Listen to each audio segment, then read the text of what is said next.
Hello, hello, and welcome to today's panel call. Today's panelist call is on business, and we have our dear founder, Peter. Hi, Peter. Hey, how you doing? You all right?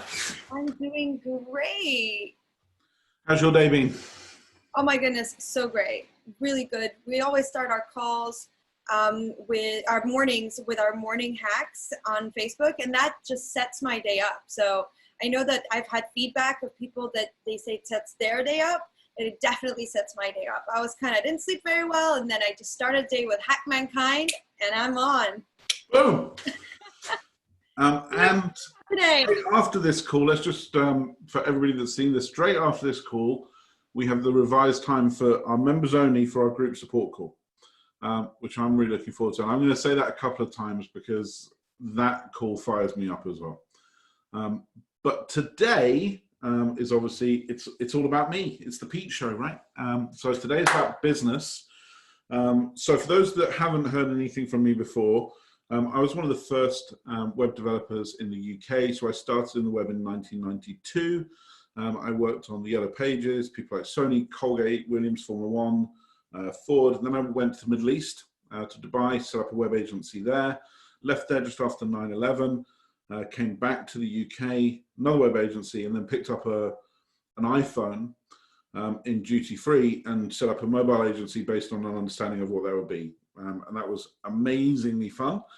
Then I hit the 2012 recession, as a lot of other people did, and started in hospitality until about November 18, when I went, okay, what is it? Where is my calling? And that's what you see here, right? So that's what we're doing. Hack Mankind, what are we about? We are about confronting fear and misinformation, meeting those head on and replacing them with hope, opportunity, and clarity. Now, I'm going to use Hack Mankind as a kind of vehicle today to explain stuff. So Jess, this is a wonderful trial by fire for Jess, because you might see in a second that I have a whiteboard with me today. Ta-da! I'm going to use it. So hopefully Jess is going to swap us between talking on the whiteboard and talking here. We shall see how this goes. It might not go according to plan. So what we have, let's see if we can do this. You ready, Jess? ready. And can you still hear me? I can, yeah. Fantastic. Right. What we're looking to do is we're looking to build, in Hack Mankind's case, we're looking to build a community. Right? So we're looking to bring a group of people into here. Okay. This is Hack Mankind. Whatever that thing is, doesn't really matter for the moment.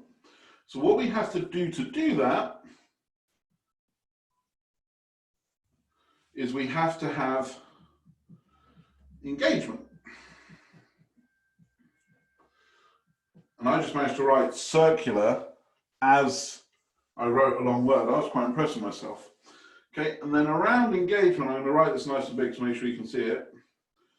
We have to have a following. Around here, we have to have a supporting cast. Okay. Lesson 1. Lesson 2 for today is, as you get people here to people here, the numbers will come down. So this, if you imagine that's our journey, we're trying to get people from our supporting cast, we're trying to get them to follow us and engage with us and then live with us at the center. And each time we do that, it's going to get smaller. Okay? So if we have 1 million people up here, we'll have 100,000 people here, we'll have 10,000 people here, we'll have 1,000 people here. Make sense? Here's the thing that you need to understand in order to make that work. Your message here needs to come out here, and it does not and I'm going to bring this back to you to ask some questions instead, just to make sure you've been paying attention.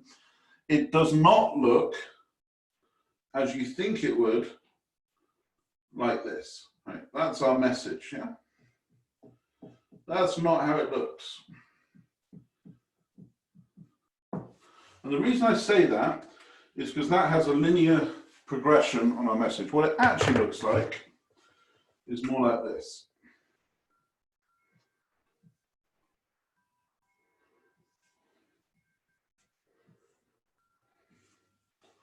Right, so you'll see in my diagram, it's still always getting bigger, but it's shifting as it goes through. Now, why is that? Is because for each layer you reach out from your core audience, the message will get morphed by that audience as they push it to the next person along. It's Chinese whispers. So if you have me here at the beginning of the meeting, that our core message is right here, I have a very, very clear idea in my head of what that message is, what the audience is, who we're trying to reach, how we're trying to change them. But as I push that message through the channel, that message will inevitably change. So the reason I wanted to bring all this up today is you cannot afford to be shy with that messaging. Your messaging must be specific. Let's write this down. Specific, importantly, authentic,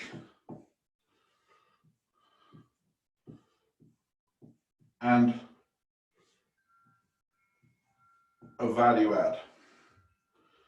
Now, I wasn't going to talk about this today, but you can put it back to the other camera for me now. But somebody that I have historically a great amount of respect for has done something that most people are fairly animatedly against now. So in the business world, one of the influencers is a guy called Grant Cardone. And Grant Cardone 3 days ago sent a video out on Instagram saying he's going bankrupt. He's selling the 8,000 condo flats that Grant Cardone capital owns. He's selling his jet, he's selling the car. It's all up for grabs. And he even said, does anybody know a good lawyer? Does anyone know a good bankruptcy lawyer? Yeah. And then 24 hours later, he sent out another one saying, only joking. And saying he was illustrating how fake news goes further than real news. And that to have impact, you've got to be willing to break the rules now to go forward. Oh my goodness, I actually didn't get, you're totally right. I actually thought it was happening. He was going bankrupt, and I did not catch oh, actually it's not true. I only caught the fact he was going bankrupt. Now, here is, and I'm gonna, on cue, I'm gonna do this. It's not fake news, it's called lying. It's lying, it's a lie. Let's not give it the credence of using a different word. It's a lie. He lied to get your attention. He manipulated, Jess, in this case, and for everyone that's watching it, he manipulated you so that he could troll himself. A good friend of mine, Chris Crone, said this. It was a great way of putting it. He trolled himself to hijack the news cycle for himself. Now, in times like this, I'm not going to speak on behalf of everyone, but I will speak on behalf of myself. That's not somebody I'm going to follow. So somebody that I've bought 3 or 4 books from, someone that I had membership programs with, is now, it's out. I'm gone. Thanks very much. See you later, Grant. I'm done. And there are thousands of people that feel the same. So look back at what I said. I said you have to be specific, authentic, and you have to add value. And there is one word that goes above all of that.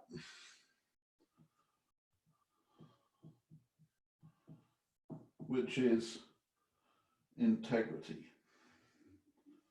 Now, integrity comes up in lots of places.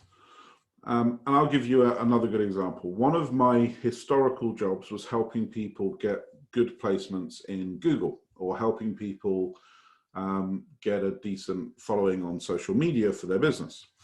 And people used to constantly ask me for tips and tricks. You know, how do I get ranked on Google? And there was loads and loads of little different technical things that you could do. And my advice was always to not do any of them.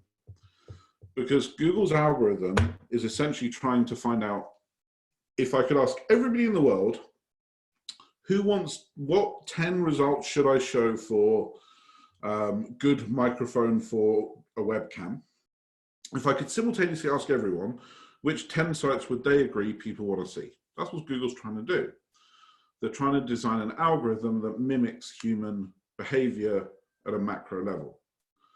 And social media is exactly the same. You can of course optimize what you do, but you cannot manipulate it, because the algorithm is increasing every day. The algorithm gets better at working out who should be shown, who should be promoted, who should be highlighted, and who shouldn't, because their entire business depends on that happening. Their entire business depends that when you just log in onto Facebook, that the things that you're presented with are things that will keep you engaged in Facebook. That's what their job is. And then to monetize that by selling your eyeballs to your advertisers. That's the business. They have two jobs. One, make sure you're engaged. Two, once you're engaged, get you to watch some ads. That's their job. So they're a billion-dollar company or trillion-dollar company because they're very, very good at those two things. How do we get you to see the right things? And once we get you to see the right things, how do we then ensure that we can sell you some ads on that basis? So approaching that with a lack of integrity or authenticity, or without a lack of, and I hate trying to say this word, specificity, or without adding value, I managed to do it. You're going to be swimming upstream before you even start. You could get away with this stuff historically, right? There was a business that was wildly successful when I was a kid in the UK that sent out, that had an advert in like tabloid papers that said, for £50, $50, we will make you stand 6 inches taller, guaranteed, or your money back. And they sent you 2 blocks of wood. And if you stood on the wood, you stood 6 inches taller. So everybody asked for their money back. Okay, sure, yeah. So they sent you a check, and the name of the company on the check account inferred your sexual preferences for young children. So nobody banked the check. Nobody wants a line on their statement when they have to review it with their wife saying, you know, I like young boys. It's a genius idea, not necessarily very morally bound, and I wouldn't recommend it, but it was a genius idea pre-social media, pre the internet, because you didn't have virility. You could get away with it in individual slices by being having no integrity at all, having no authenticity. You could get away with doing stuff that you couldn't otherwise do. If you now want to lead a business without integrity and without authenticity, you need to have billion-dollar pockets. And VW have been found guilty of cheating on their emissions, on their diesel thing. They put cheat devices in the cars. So if they're running on travelometers on like big treadmills for cars, they would falsely report the emissions. That is going to cost them billions of dollars, like literally billions of dollars. And in quotes, I'm now expressing my opinion, they don't care because they have billions of dollars. So to them, there's that game. But for you, for me, and for everybody else that's watching this, if you're running a small to medium business, you actually can't afford to not be authentic. You can't afford to not have integrity, because you're going to get found out really quickly. And the mechanisms that are in play in Facebook, in Instagram, soon to be TikTok as it's maturing as a platform, in web, will stop you dead. you will not get the reach. So if you want to run something, if you're looking at running a business, and we do have a guest that'll be joining us in about 10-15 minutes who helps runs coaching masterclasses and dials into integrity and authenticity.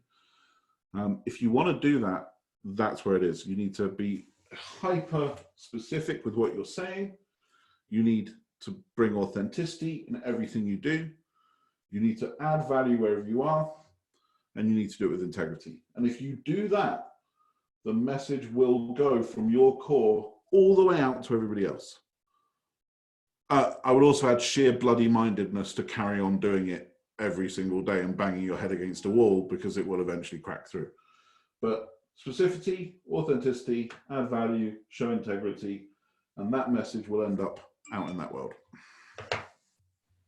Wow, that is so much amazing content and value. Thank you so much, Peter.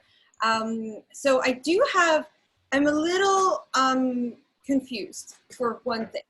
So when you look at the circle that you've drawn, so going back at the beginning, I think that it makes so much sense. The integrity part and the example, no, you can't see my face because it's the speaker. But when you were telling the story, my face is going, what? They did what? They wrote what on the checks? That's insane. And it's true in today's world, in social media, you can break your reputation this fast, and it's not worth it.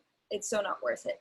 But I just want to go back to the board and the circle that you've drawn. So I'm just going to go and pin the board on the video so that we can all look at what we're talking about. So, ta-da! I love it. So you have, Hack Mankind, that is you, right? In the middle, the little star. Well, I wouldn't say it's me. I would say it is a concept. Okay. So the concept, the message, and then you have environment, following, supporting staff. Engagement, following, and the supporting cast. Engagement, following, and then supporting cast. Yeah. Right. So, I am actually here in the supporting cast. So does the outer layer represent that there's more supporting cast than there is following and engagement? No, it's not really about the volume. It's more about how things flow in and out. Okay. So messaging flows out from here. Like that. Yep. Let's call this actually, let's reword this to make it simpler. I'm going to call this the wider world. I think that helps make it easier. Yeah? Does that help? Yeah. So the message goes that way. The people should be going that way. Wider world follow you, then they get engaged with you, then they join that tribe. Right, because the message went outward from the tribe. Yep, total sense. And then this is kind of the dilution of message, or the shift of message. You know the Chinese whispers game, yeah? Oh yes, I remember the telephone game. I don't know if that's the same. In school, we would all sit in all the classrooms sit together in a circle, and we would, so let me just unpin that video. And we would like, the teacher would tell us one thing and then we'd go around and the thing that came out at the end was just completely different. Yeah, there's no similarities whatsoever. Right? And it's a really good analogy to remember that when you're communicating virtually, even more than face-to-face, you're losing your communication skills. So I think I don't know that this is an actual number. It's certainly a number I've had quoted to me quite regularly, but the 80% of all communication is nonverbal. I don't know how much I truly believe that, and I don't know how they established it was 80, not 79 or 82, but I'm happy to agree that there is a lot of communication that isn't verbal, right? What the percentage is, I don't really think is the point. I think that number's there to just go like that in your face a bit, but right, it's not, let's agree. A lot of communication is nonverbal. So the further you get away from how human beings were designed to interact with each other, which is within 3 feet of each other, the further you get away from that, the more you have to accommodate for that. So, everybody that watches it knows that I have a mantra of iterate without ego or emotion. So when I did my first interview with Sean Callaghy, who's in his own right an amazing interviewer and an amazing speaker, one of the first things he told me was the camera takes your energy away from you. So dial it up, right? You've got to bring more, because on a video type world, it's going to get sucked away, right? And he's absolutely right. When I've rewatched my videos afterwards, before, I'm like, God, I'm bored of myself. And I love my sound of my own voice. So for me to be bored of myself, wow, we've got a problem. So it's add more. It's look at each word. Like, some people may have noticed, some people may have not, that I changed our mission statement this morning. Right? Our mission statement used to say, hack mankind. Our mission is to dispel fear and misinformation. That's what I used to say. I thought that was as simple as I could get it. I was wrong. Dispel is not an easy word. It's not a simple word. And it actually doesn't encapsulate what we do, because one of the interesting things in marketing is you can't do anything for other people, right? We cannot dispel fear and misinformation. It's not possible. We can help other people dispel fear and misinformation in their own lives, but we can't actually do it for them. So the word this morning became confront. So Hack Mankind's mission is to confront fear and misinformation. That's a more accurate phrase. It's also more powerful, but it's not powerful enough. It's not aggressive enough for me, because I'm slightly more aggressive than most. So I then added on head on. So Hack Mankind's mission is to confront fear and misinformation head on. And then my sentence to myself is, that's great. What does that mean? Right? So that's fine. You can, so the reason I say that is, when the more virtual you become, the more remote you become, which is where we all are at the moment, the more you have to look at every word you use, every inflection that you're using, not tripping over yourself. Authenticity and integrity is still more important. I'd rather you screw it all up with authenticity and integrity than nail it in a non-integral way, right? Because that will kill you quicker than anything else. But if you want to do this, you literally just have to look through those wordings, those mission statements, those values, everything that you're talking about, the way you talk, and go, have I got this as clear, as specific, as authentic as possible, and am I adding value? Because when I tell Bob, this is what Hack Mankind does, and Bob goes and tells Jim, and Jim goes and tells Sally, and Sally tells Amanda, Amanda tells Rafiq, by the time I'm 12 down, they're going to say, just like the phone game or the Chinese whispers game, they're going to say something that is very different. The only control I have of that, once the message leaves my mouth, it's no longer mine, it belongs to everybody, is by making sure I've been very specific and used very powerful wording and language to make sure that my ethos, my core, my heart is in that language. Because the more you do that, the less it will get diluted. If I'd used the word dispel, Hack Mankind's job is to dispel fear and information, people would have changed the word dispel. They'd have gone, get rid of, remove, expungiate, I don't know, whatever. They'd have taken the word dispel, because it's not a natural word that you use every day. And they'd have changed it. When they heard it, they'd have changed it. Whereas if I say, which I'm going to do now, Hack Mankind's mission is to confront fear and misinformation head on.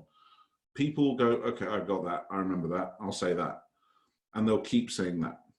So yeah, so the more you dial into specificity, authenticity, adding value with integrity, the less the message gets diluted, the more people go from your wider world to following you to engagement to a tribe. I love those hacks. It's so powerful. And with so much things, it's simplicity is power. Simplicity is power, it's strength. And so one of the things that I heard you say, one of the ways that we can make sure that our message gets out there in the closest possible way to what we actually want it to be is energy, to really dial up the energy, especially the further the distance. So here we're on video, imagine we're on the phone. You got to even take it more like up a notch and even be more excited. That's my understanding. And then also be powerfully clear on what the message is with easy words. I remember my dad, he used to say, you know, Frenchmen love to use expensive words. And what he meant by expensive words is words that have a lot of letters in them that can be that sound like we're very smart, but at the end of the day, aren't that powerful at all. Simplicity is definitely power. I love that. Yeah, I mean, you want. It was actually Stephen Fry said this. He was doing a review of Apple versus Android, because obviously my background's tech, so a lot of the analogies I draw on in that space. And he was posing a question: why is Apple more successful, the iPhone more successful than Android phones? And he spent a lot of time looking, because he's, for anyone that knows him, he's a super intelligent guy. He loves expensive words.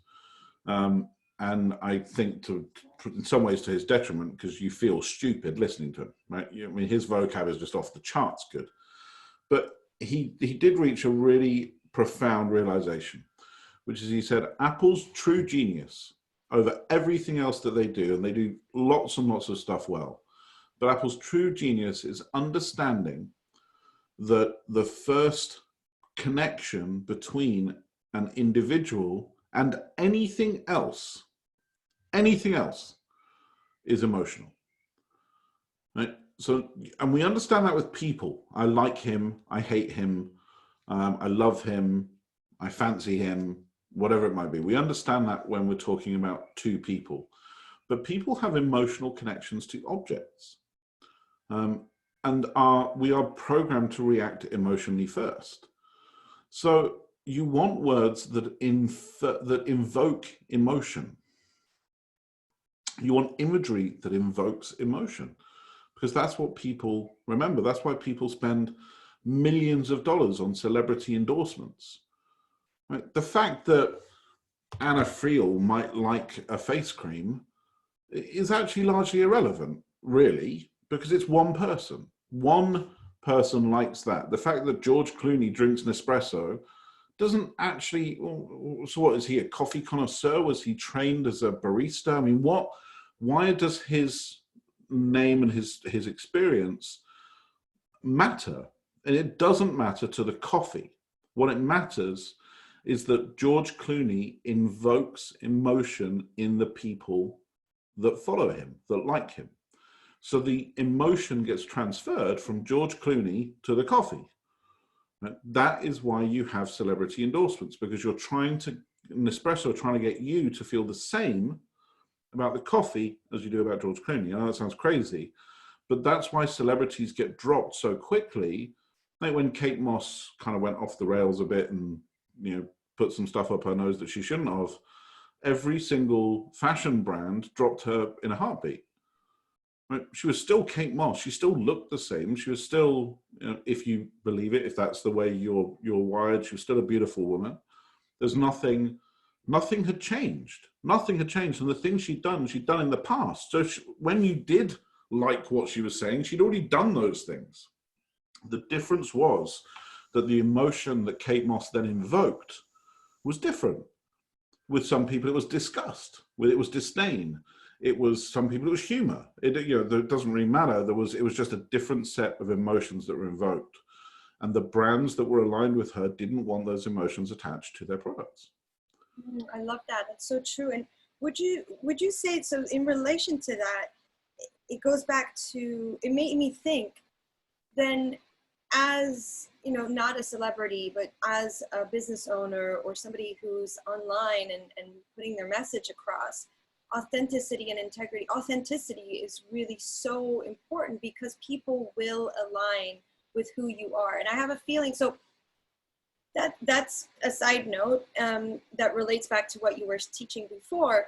my question is, what would you say to people that are so attached to being something they're not, while they see George Clooney or they see the Kate or whoever that is, and they want to model, right? Or they want to be, oh, I'm going to be the next Tony Robbins online. So they do exactly the same as Tony Robbins, but they're not authentically themselves. So the following might not really adhere. Would you say that? Mm-hmm. Definitely. First of all, I would say the thing you're modeling is a persona. You're not modeling, you know, I used to, every so often I can just get a bit obtuse just to challenge people because I find it fun, as anyone that knows me knows. And I love saying, like, I really like Tony Robbins. I'm like, oh, cool. When did you go out for a beer with him or a coffee or no? Well, oh, you were at a party with him. You shared some time with him. No, you've had dinner with him? No. So I don't understand. How can you like him? Well, I've been to one of his events. I'm like, oh, okay. So you don't like him. You like what he invokes in you when he's on stage. I get that. I happen to agree. But you don't like him. You don't know him. How can you like someone you don't know? You've never met him. You say, yeah, but I watched an interview with him. You think that was, you think he was saying his true self? You think that was genuinely 100% him? You think that's the one that Sage Robbins sees? No, of course it wasn't. So the first thing is, all these people that you model, just be wary of how authentic and integral they're being with themselves, because you can't know unless you know the person how authentic they're truly being. Right? So that's number one, because there's a difference. There's a difference between, I've got some great lights here to try and make me look good, but that's to accentuate, and enhance who I am and how I appear to make it easier for people not to change who I am. So there's a difference in people that use techniques to make themselves a bigger, better, brighter, happier, shinier version, and techniques that make you a different version. They're very, very different things. The second thing is modeling somebody at the top of their game is a very, very bad idea. Right? So we had a conversation internally, Hack Mankind, and someone said, yeah, but Oprah does it.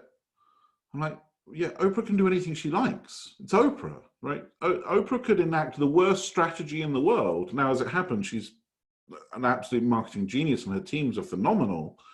But Oprah could literally do anything she wanted and people would buy it. Because she has been let's go back to this. Specificity, tick, in abundance. We all know who Oprah is and what she stands for. Authenticity, 100%, 120%. Adds value, unquestionably. Does it with integrity? Absolutely. Right? She has nailed this formula 100%. She is perhaps one of the greatest masters of this formula that you will ever see in your lifetime. She has absolutely nailed it. And because she has nailed it, she literally has such a loyal following. She could do anything she wanted to with that. Like she could launch a fungal cream. It would be the world's most successful fungal cream overnight. By the way, if anyone from Oprah's teams ever watches this, please don't do that. It's not a recommendation. But the only reason I say this is when you get to that level, some people will monetize their following, their tribe, their message, those values, the integrity, specificity, authenticity, and value add. They'll monetize those things. So it's very dangerous to model those people, because if you don't see the strategy behind the curtain, you're just modeling the output. You're not modeling the process. It's the process you should be modeling. The output is yours. So yeah, I think was that a good answer or not? It was a perfect answer. And if I may add to that, one of the things that somebody once taught me that was a huge shift is, for example, Peter, you and I have a very different energy. And a lot of people will be drawn to your energy, and a lot of people will be drawn to my energy. Mm-hmm. And it doesn't mean that one is better than the other. I might disagree, but yeah. No, absolutely. You're absolutely right. It doesn't, and that's why Hack Mankind has got 26 different people involved. Right? and we talked about this quite a few times, of you judge people based on their intent, not their actions, right? Because our intent, Jess, I think it's fair to say, is totally aligned, right? We both approach the world from the same desire in terms of the outcome and output that we want. We both want people to be better versions of themselves. We both want people to feel supported. We both want people to seek growth. How we go about that, I will acknowledge, it's a teeny bit different. Indeed. And the thing is, I think my point was that if I try to be more like you, or vice versa, you try to be more in my energy, it wouldn't feel good. It wouldn't feel good to our audience. I don't think it would take us very far.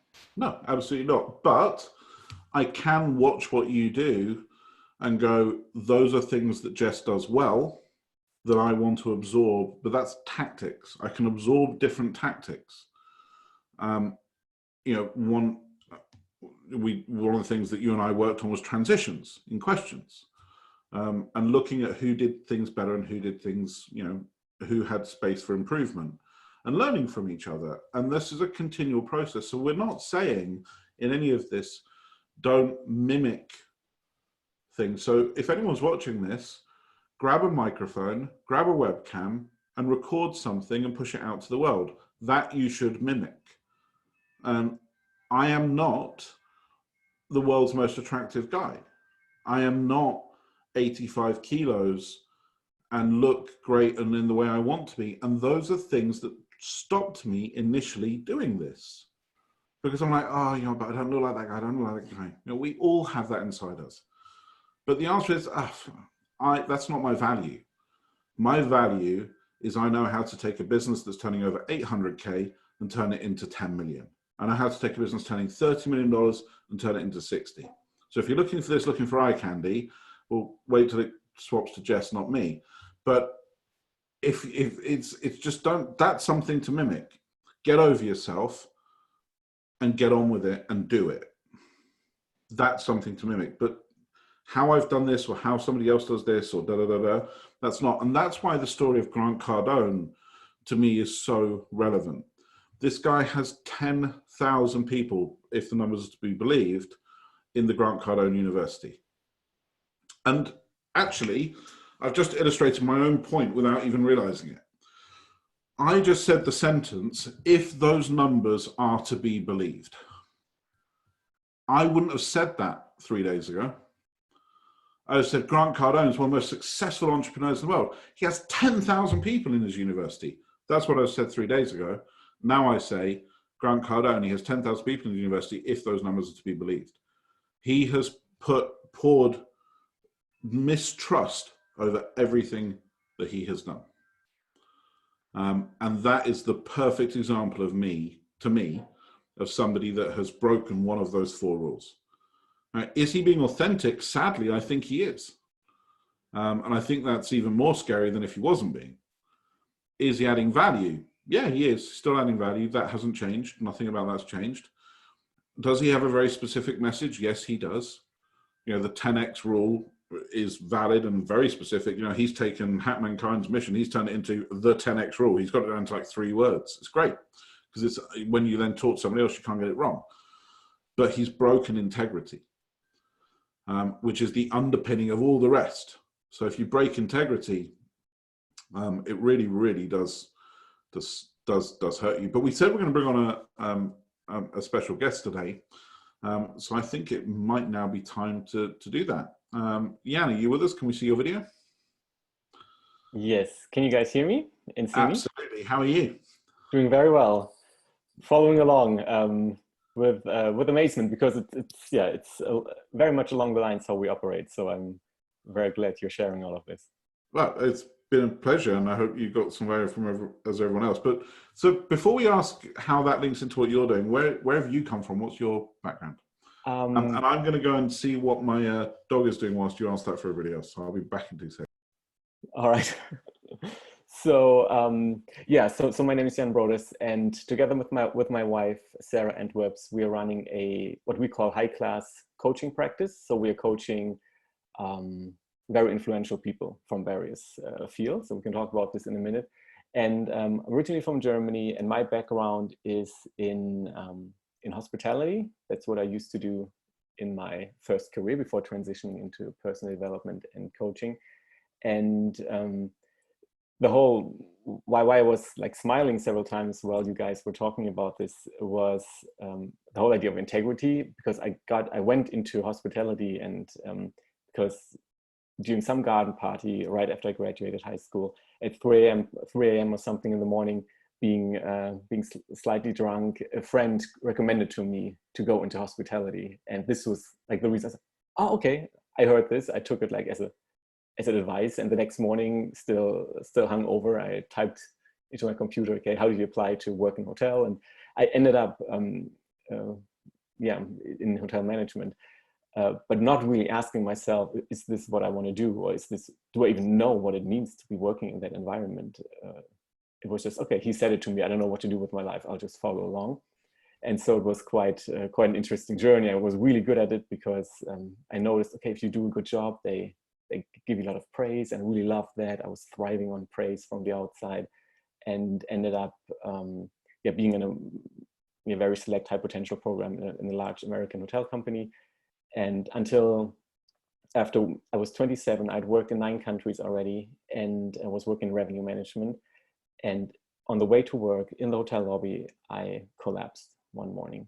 Wow. And like physically collapsed. We like took off. Like physically collapsed. Yeah. Collapsed. Yeah. So to me, I was always this imagination, I want to be successful.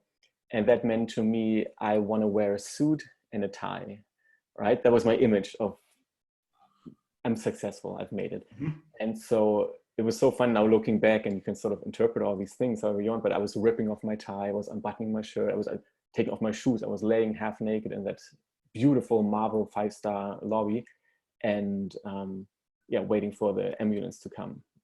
At that point, I thought I was dying, I thought I was having a heart attack. And like looking back at these events, they can be sort of humorous, like there's funny moments in it. Obviously at that time, you see it a bit differently. Yeah. But there was one moment, I know, like in Germany, when you do like a first aid course or something, they tell you never stand and look down on the person that's hurt or something. Always like get on your knees and speak like on the same level. And feel that same thing. Yeah. And then, and I know why, because I was laying there and people were just looking down. It's like, oh boy, doesn't look good, or just saying, oh, ambulance takes a long time, it's rush hour, and you're like, oh. Okay, so let's fast forward, because I think, I mean, for anyone that knows, I have I had a stroke 7 years ago, so I can certainly see parallels and relate. So you're obviously okay, which is fantastic. Thank you, thanks to everyone that you are, because otherwise you wouldn't be here now. So where did that then end up? Because I know that the career in hospitality, I know that you're still involved in it, but that's not where your passion is now. Yeah, exactly. So then I sort of was looking for, I don't know, like purpose in life, or just a change in life, okay, I thought I was on the right track. I thought I was doing everything right, but obviously something wasn't working. And then through like a funny coincidence, I was confronted with meditation and the whole concept of mindfulness. And that just completely blew me away. I was like doing one session with a person, and I was just feeling like the sun was shining within me. It was amazing. I just remember that day so vividly. It was crazy. I thought, oh my God, why didn't I know about this? Right? I was living this completely parallel world to anything related to personal development. And I was just so fascinated by that I devoted an entire year just to learn anything I could about it. Just visited any seminar I could go to. What was the weirdest thing you learned during that year? Like the weirdest thing, the funniest thing that I found myself in was like in the back room of this really weird shop that was selling, like, there was probably incense sticks, Jesus pictures, but also singing bowls, and just like all sort of fancy esoteric equipment. And I was laying in the back room behind a weird curtain under a large cross with 7 crystal rose chakra singing bowls, and he was balancing out my chakras. And there was just like a brief moment where I thought, okay, I want to try out everything there is, but maybe I've gone too far. Maybe, yeah. So that was like a funny moment. For anyone that's listening to this, if that's your belief system, that's fantastic. Right? Yeah, it was just for me. This little and yeah, I spent a a very similar process. I spent a year going into personal development, and some of the stuff that you're confronted with is like, yeah, okay, I'm gonna leave that. Thank you. I hope you all really enjoy it, but that isn't for me. Yeah.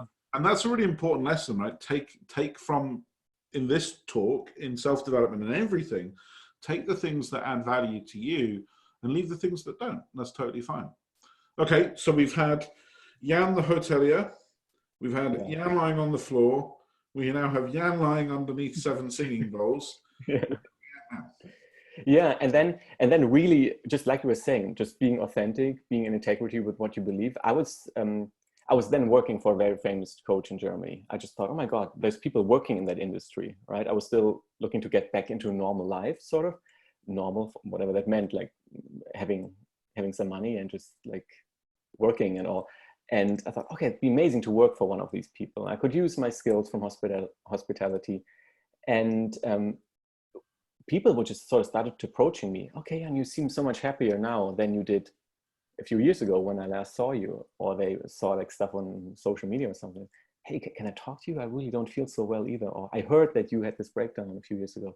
And this is how I just started talking with people. It wasn't really the intention of being a coach, and wasn't any of that. I had my job, I was doing my thing, and just started really helping people because they were suffering, and what they were telling me, I just could relate so well, right? From my own experience. I thought, oh my God, yeah, I know what that feels like. And yes, please, let's talk.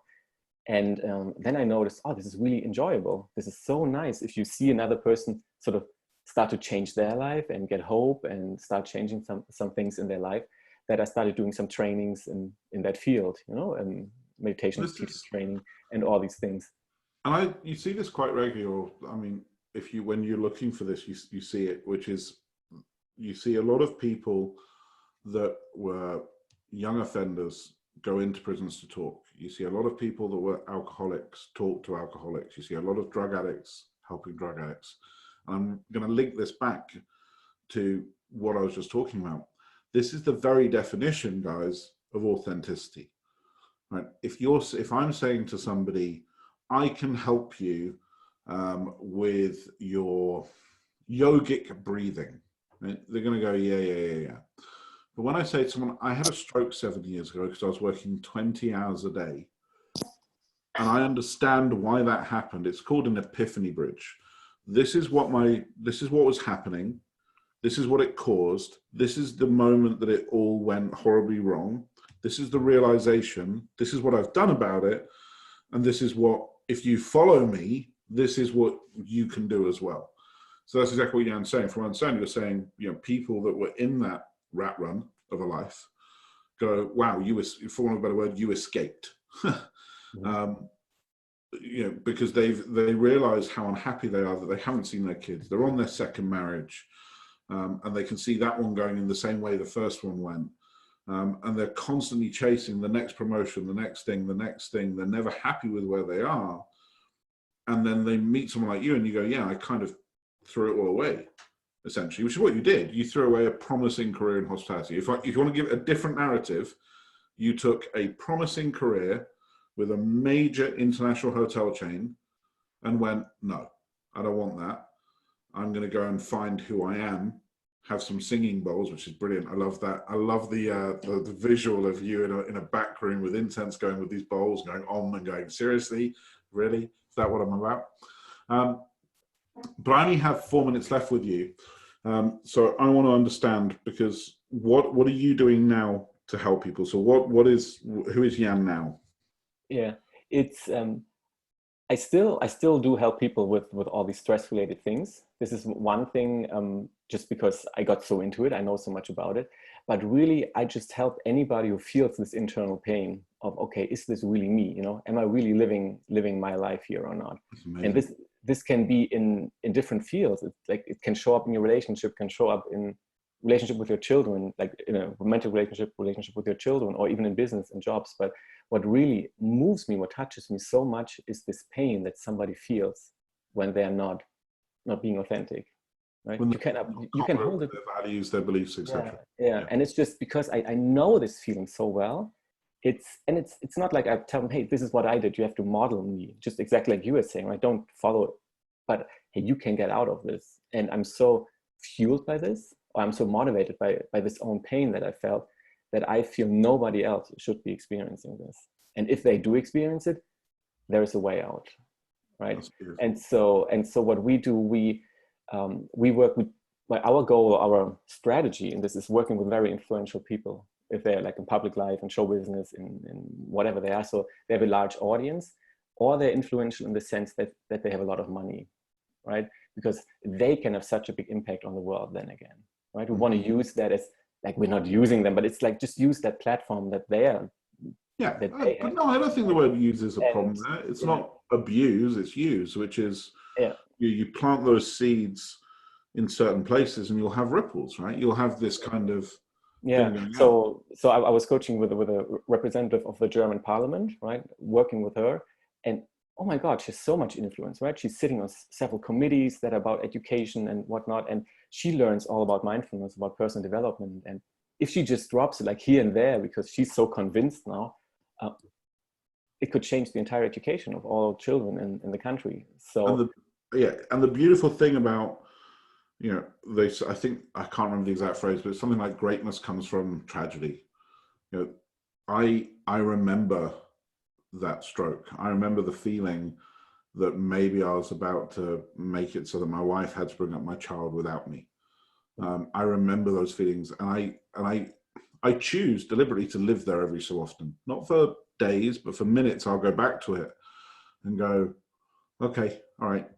And you can help people with that. I think you'd agree. You can help people because all you have to do is dial into your own memory of it. And then you're being totally authentic without preaching. You're just saying, listen, you can carry on as you are if you want. But let me tell you what that led for me. And if that's a future you want, then fantastic. You should carry on. You know, I've turned around to people and said, listen, if you want to have a stroke, you're doing a really good job about going about it. Yeah. I would recommend you don't, but it's totally up to you. Yeah. Final thoughts, because from you, and then final thoughts from me. And I'm sorry that we end up cutting this bit short. We just ended up talking about that for so long. Where can people reach you, and how can, where can they reach you? What can you do? You can reach me at janbroders.com. Then you can janbroders.com. And we also support other coaches on this journey. And our approach really is very much like you were outlining it, like super individual and very personal. Like we don't want to have like cookie cutter coaches and all doing the same things, but really bringing their own genius into it, their own, whatever moves them, right? And bring that to the world, and build similar high-class coaching practices where you're working with a few select clients, not with millions and millions. Like what we really love doing is going very deep with a few people. We only work with like 4, 5, 6 people at a time, but we're in contact with them almost every day. And so this is really what we love doing. And if somebody is really into that, into coaching, and not like this, it's great if you're a content creator and you're inspiring people, but it's not necessarily coaching. It's like you're an author, you're a speaker, but we're really into coaching, into changing single people's lives. Amazing. And you have availability for people at the moment, or you slam packed? Yes, exactly. So we have a new masterclass that we're starting. So this is where we'll teach several coaches at the same time. And it's a lot about supervision, looking at different coaching styles, sort of dissecting, okay, what did this person do? How can you apply to your own coaching style? And brainstorming ideas. Hey, at this client, this and this challenge, this was my approach. What would you guys have done? So we really want to perfect our coaching skills and of everybody in the group. Phenomenal. We'll put that in the comments in Facebook later on today. So thank you very much, Jan. So sorry we got short. Hopefully we can do this again in a couple of weeks. Yeah. So final thoughts from me. My name is Peter Swain. This is the Business Panelist. We have panel every day for everybody here. Hack Mankind's mission is to confront fear and misinformation head on and replace it with opportunity, hope, and clarity. We have 1,000 free memberships to give away. We're now counting the memberships left, not the memberships we've given, because everything's getting a bit crazy. So you can sign up for a free membership for life at www.hackmankind.com. And we announced our first daily challenge today, which was announced in the Facebook group. It should be linked in the Facebook video, which is just a really easy one to get everyone started, which is just log into the group and say, what does hope mean to you? So hopefully you'll see Jan's answer to that in our Facebook group later on today. You've been called out in public, Jan. I look forward to seeing what does hope mean to you. And we'll drop all the details for what Jan does as well and get that into the thing. And if you want to connect with him, please do. I've known him. I've certainly known his beautiful wife. Great people with bundles of authenticity and integrity. So thank you very much, everybody. Until next Monday. Thank you, Thanks, Peter. Jan. Thank you, Thanks, everybody. Jess. Thank you, Jan. Cheers. Bye-bye.